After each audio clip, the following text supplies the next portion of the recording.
મજાના પુલાવ શું શું છે ને એ કહી દો તો તમારા પત્રામાં કાંદા નાખી કેપ્સિકમ ટમેટા ભાત છે ને આની અંદર જ એડ કરી દઈએ. જય માતાજી, રામ રામ. નવા વિડીયોમાં સ્વાગત છે. તો આજે એક ફરીવાર આપણે છે ને એક રેસીપી વિડીયો લાવ્યા છીએ મસ્ત મજાનો. આજથી 1 વર્ષ દિવસ પહેલાં ટ્રાય કરી હતી પુલાવ બનાવવાની અને બની ગઈ હતી વઘારેલી ખીચડી. એવું તો હાથ નથી માની મિસ્ટીન સાથે ફરીવાર પાછું પુલાવની ટ્રાય કરીએ છીએ. આ વખતે જોઈએ છીએ કઈ રીતનું બને છે. વિડીયોમાં કન્ટિન્યુ બન્યા રહેજો, મજા આવી ગઈ. અને આ વખતે જો બધું સેટઅપ રેડી છે. આ વખતે 1-2 વસ્તુ મિસ થાય છે પણ જેટલું મળ્યું છે ને એટલું લીધું છે માર્કેટમાં. મોટી છે ને સુધારવાનું કામ કરશે અને બનાવવાનું હું કામ કરીશ. આજ પુલાવ એટલે શું કહેવાય ભાઈ? પુલાવ એટલે ભાઈ વઘારેલી ખીચડી. એવું છે. તો ચાલો ભાઈ હવે મિશન સ્ટાર્ટ કરીએ. આપણે જોઈએ કઈ રીતનું બને છે. આ વખતે તો 100% બેસ્ટ બનશે. શિમલા મિર્ચ કેપ્સિકમ મળવું બહુ મુશ્કેલ પડે અહીંયા અમારા ગામડામાં. હે મોટા મોટા કટકા રાખવાના થોડા મીડિયમ સાઈઝ સરસ. આ શિમલા મિર્ચ છે ને ભાઈ હું સ્પેશિયલ કાલ લાવ્યો હતો પણ કાંઈ વિડીયો બનાવવાનો મોકો ન મળ્યો ને એટલે પછી સ્પેશિયલ જ લાવ્યો હતો આના માટે જ. તે બધું જ અસ્મિતાએ કટિંગ કરી નાખ્યું છે મસ્ત. જો ભાઈ મેં શું છે ને એ કહી દો તમને. આપણે ભાત લીધેલા છે બાસમતી રાઈસ 350 જેવા, પછી એક બટેટું લીધું છે, કેપ્સિકમ છે, પછી કાંદા લીધા છે, કાજુ, પછી એક ગાજર, કોથમરી, ટમેટા એક વાટકો અને દ્રાક્ષ.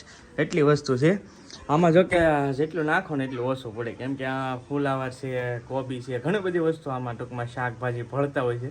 પણ આપણે વટાણા છે જે નથી મળ્યા, વટાણા તો મળ્યા નહીં એટલે ન મેળવ્યો. તો હવે ચાલો હવે જોઈએ. બધું રેડી તો કરી નાખ્યું છે અને કુકરે મૂકી દીધું છે ગેસ ઉપર.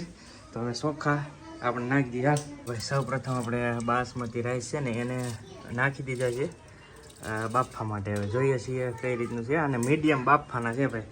જો વધારે બફાઈ ગયા તો ખીચડી, કેમ કે ઓલા વખતે હાવ ચોખા રંધાઈ ગયા હતા ને તો ખીચડી બની ગઈ હતી. તો વધારે આ વખતે ન બફાય ને એ માટે ખાસ ધ્યાન રાખવું પડશે. નોલેજ નહોતું પણ આ પુલાવનું સ્પેશિયલ નોલેજ નહીં ને વિડીયો બનાવ્યો છે. આ સ્પેશિયલ બેસ્ટ કુકિંગ હોય ને એની પાસેથી મેં સજેશન લીધું છે ને પછી બનાવ્યું છે પુલાવ. એટલે એમાં કાંઈ ઘટશે નહીં પણ જોઈએ કન્ટિન્યુ. હાલો બને. આમાં છે ને આપણે બટેકા અને ગાજર 2 વસ્તુ આમાં નાખી દઈએ છીએ બાફવા માટે. એટલે બફાઈ જાય હવે 2 વસ્તુ મસ્ત. જેવા તેવા જ આપણે બાફા છે 90% થઈ ગયું છે. ફર્સ્ટ સીટીએ ડાયરેક્ટ આની અંદર પેલું ઓલું કરી નાખી પાણી કાઢવાનું. શું કહેવાય એને ભાજ્યામાં નાખી દઈએ કેમ કે આ ભાઈ બફાઈ જાય તો વધારે સારું. શું જોયું એક સીટી હેરખી ને વાગે ક્યાં બફાઈ ગયા. મેં કીધું આજ ખલે ને ગમે એમ થાય બફાવા તો દેવા જ નથી. એ વાર આપણે પુલાવ બનાવ્યા ત્યારે કેમ છું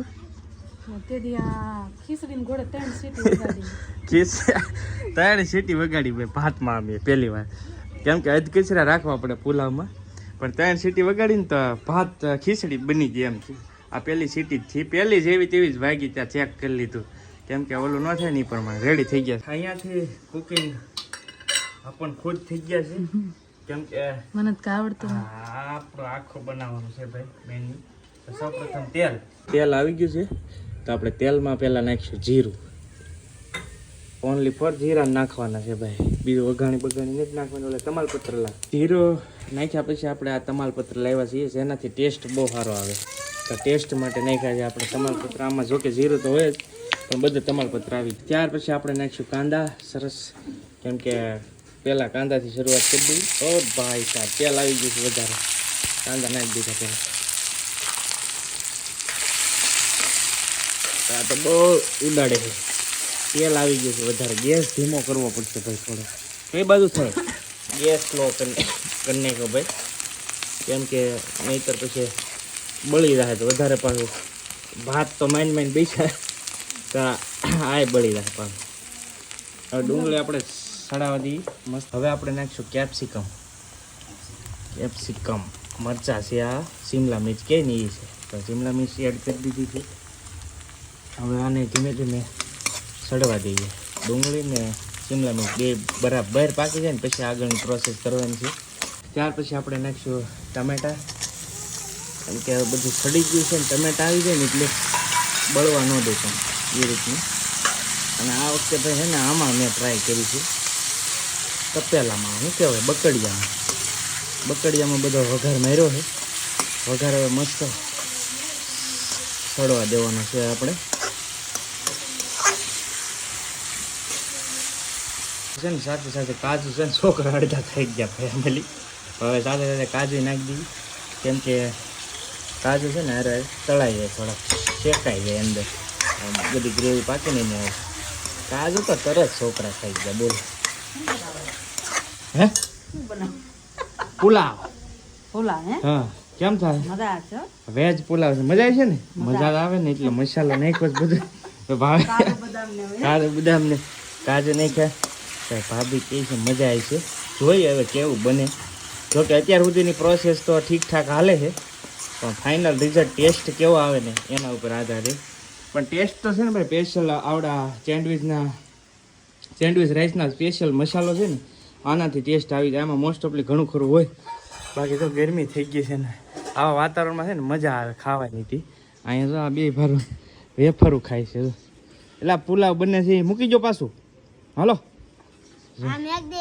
હા, વરસાદ અંધારેલો ફૂલ અને ગરમી થઈ ગઈ મને તો છે ને ભાઈ. કોઈ પણ XYZ રેસીપી હોય તો એની અંદર છે ને ભાઈ આ ગ્રેવી જેટલી પાકે ને એનાથી ટેસ્ટ બેસ્ટ બેહે. એટલે પાકવા દેવી પડે. થોડીક એક ચમચી હળદર નાખી છે આપણે, બસ. એટલે ગ્રેવી તો જે આપણે બરાબર પાકવા દઈશું, ત્યાર પછી આગળનું પ્રોસેસ કરી. થોડુંક તેલ ઓછું પડ્યું હોય ને એવું લાગ્યું છે મને. છે ને આપણે થોડુંક મરચું નાખવાનું છે આની અંદર. મરચું થોડુંક એડ કરી દઈએ. બસ બસ બસ, કેમ કે મીડિયમ થાય ને તો છોકરા બધા ખાય એ રીતે. મરચું એડ કરી નાખ્યું. થોડીક જ વાર આપણે મરચુંને ચડવા તો દેવું જ પડશે. આમ તો મીઠું એડ કરવા બાફામાં ભૂલાઈ ગયું ને તો આમાં એડ કરી નાખ્યું છે જરાક. બાકી તો આપણો જે મસાલો છે ને એની અંદર તો ઓલરેડી છે જ, એટલે આમાં એડ કરી નાખ્યું છે. હાલો ગ્રેવી પણ મસ્ત સડી ગઈ છે. હવે આપણે ગેસ બંધ કરી અને આને ઉતારી લેવું છે, અને આને અંદર જ ભાત નાખી દેવા છે નીચે ઉતારીને પછી. એટલે ભાત છે ને હાવ ઓલા ન થાય. હવે છે ને આપણે જે ભાત છે ને આની અંદર જ એડ કરી દઈએ. જોકે જોઈએ હવે કઈ રીતનું થાય. જો ભાત હવે ડાયરેક્ટ એડ કરી દઈએ એટલે ખ્યાલ આવી જાય. ઉતારીને પછી જ એડ કર્યા છે એટલે શું છે, એટલે સડી જાય વધારે, તરત સડી જાય ભાત તો પાછું બગડે એની કરતાં ઉતારીને પછી જ નાખી દઈએ. ચાલો બધા ભાત એડ કરી દઈએ ને પછી જોઈએ કઈ. 100 માહની ગરમી થઈ ગઈ. 100 માહની ગરમી થઈ ગઈ આ ભાત બનાવવામાં. તો ભાઈ હવે આપણા પુલાવ છે ને આ રીતે કંઈક મિક્સ કરી નાખીએ. ભાત આપણે મિક્સ કરીએ પછી જોઈએ કઈ રીતે બને છે. ને તમે ખાસ છે ને ભાઈ કમેન્ટમાં કહેજો કે પુલાવ કઈ રીતે બનાવાય. મેં આવી રીતે બનાવ્યો, અમને ન આવડતું છે નહીં, પણ તોય જેવો થાય એવો ટેસ્ટ કરશું આપણે. બરાબર મિક્સ કરી નાખીએ. જોકે દેખાવની અંદર તો જોઈએ ને તો ભાઈ એકદમ હોટલ ટાઈપ થયો છે પુલાવ, કાંઈ જ ઘટે નહીં એવું કે નહીં છો ને. જોવામાં તો મોઢામાં પાણી આવે. મોઢામાં મોટીને પાણી આવવા મળ્યું. કુકિંગ કોણ છે એ જો તું, ખાલી બનાવે કોણ એ જો ખાલી. ભાઈ હું માસ્ટર છું કુકિંગમાં. 50% ની પણ 60-80% મને રેસીપી ફાવે બનાવતા. બધી બધું જ ફાવે, પણ આ નહોતું ફાવતું, પણ હવે આ ફાવી ગયું છે. આ બધું શીખી જાય ને તો આ બાઈ મારી પાસે બધું બનાવડાય છે, એટલે બધું નહીં શીખવું, પણ નવું નવું ક્યારેક ક્યારેક ટ્રાય કરશું આપણે. ધરાક તો છોકરા ખાઈ ગયા છે, થોડીક છે, હવે ધરાકને એડ કરી દઈએ. ધરાક તો આમાં વર્તા હે નહીં ભાઈ, છોકરા ખાઈ ગયા છે. સેન્ડવિચ રાઈસનો સ્પેશિયલ મસાલો છે, તો આનાથી વધારે ટેસ્ટ આવશે. આને છે ને ઉપરથી નાખવો છે આપણે, કેમ કે હવે બધું તો ઓલરેડી થઈ ગયું છે. તો ભાઈ ત્યાર પછી આપણે છે ને સ્પેશિયલ મસાલો એડ કરી દઈએ પુલાવનો, જે આ સ્પેશિયલ મસાલો છે. શાકમાં નો નખાય, એ શાકમાં નથી, આ સ્પેશિયલ રાઈસનો જ છે. ફાઇનલી તમારા ભાઈએ જો સરસ મજાના પુલાવ બનાવ્યા છે. કેવા લાગ્યા છે જરા કમેન્ટમાં કહેજો. ટેસ્ટ તમને નહીં આવે પણ આમ નામ જોઈ જો. દેખાવમાં કેવા છે એ કયો ખાલી, પણ ભાઈ પુલાવ દેખાવમાં એક નંબર છે. ટેસ્ટ નથી કર્યા, હવે આપણે ટેસ્ટ કરીશું પછી તમને કહું કેવા છે. તો ચાલો ભાઈ, મસ્ત મજાના પુલાવ કંઈક આવા રેડી થયા છે. જો બધા બે ગયા છીએ અને હે જમવા એમ કહે છે. જો બધા બે ગયા છીએ, સાથે શાક કઠોળ છે, રોટલા છાશ બધા બે ગયા છીએ. કા ખાઈ લેવો ને હવે. ચાલો ભાઈ પુલાવ આવી જાઓ તમે બધા પણ પુલાવ ખાવા. કેમ છું ટેસ્ટમાં? મસ્ત ને? તો વાંધો નહીં ભાઈ. તને ભાઈ રિવ્યુ, ફૂડ રિવ્યુ મસ્ત. એ મસ્ત તે ટેસ્ટ કર્યું પેલા શાક ખાવું. પેલા શાક ખાય છે તમારે બેન કેવું લાગ્યું ટેસ્ટમાં તો શાક હોય ને તો કોની વાત છે હાથ બેસી ગયો જો ભાઈ સાલો વરસાદ છે અને વરસાદની અંદર ભાઈ ખાવાની સાચું કહેજો મજા આવે કે આવે ચટપટું ખાવાની ઓલું થાય ને તો વરસાદમાં બહુ મજા આવે તો ચાલો જમી લઈએ હવે આવી જાઓ તમે પણ જમો પુલાવ ખોટું ખોટું એક્ટિંગ કરી આમ જો થાળી ફૂટવાડી દીધી એ જોહે ભાઈ મારે શાકને કેન્સલ રાખી દીધું મેં ઓનલી પુલાવ ચાલુ કર્યા થોડુંક શાક ખાઈશ પણ પુલાવ બહુ મજા આવી છે ખરેખર ભાઈ બધી રીતે પરફેક્ટ થઈ ગયું અને જો બધા પુલાવ વરી દીધા હોત ને તો બહુ વધી જતા આમ જો કેટલા પીડ્યા થઈ છે હા બધાને થઈ રહે આરામથી પીડ્યા રહે હાંજે ખાશું ડબલ ડોઝ ચાલો તો ભાઈ તમને તો વિડીયો જોઈને પાણી આવી ગયું છે તમારે નહીં મેળવવા ખાવાનું અમે ખાઈ છીએ એટલે સમજી લો તમારે પણ આવી જ ગયું છે તો હવે આજનો વિડીયો અહીંયા પૂરો કરીએ કેવું લાગ્યો છે વિડીયો જરા કમેન્ટમાં કહેજો વિડીયો ગમે લાઈક કરી દો ચેનલ પહેલી વાર સબસ્ક્રાઈબ કરી લેજો બાય બાય